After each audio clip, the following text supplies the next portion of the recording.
ঐ ঠিক অ' কনক বৈশ্যৰ ঘৰ চিনি পোৱা নেকি? মোৰে দেউতা হয়। তোমাৰে দেউতা নেকি? কি কয় এনে ঘৰৰ অৱস্থা কেনেকুৱানো?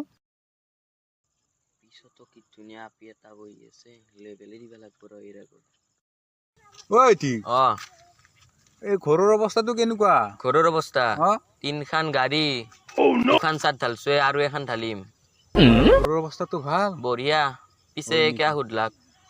নহয় মানে মই চৰকাৰী ঘৰ আছিল, লিষ্টত নাম আছিল তোমাৰ দেউতাৰে।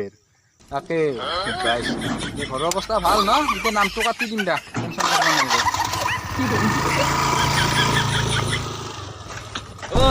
দাদা এনে কৈছো।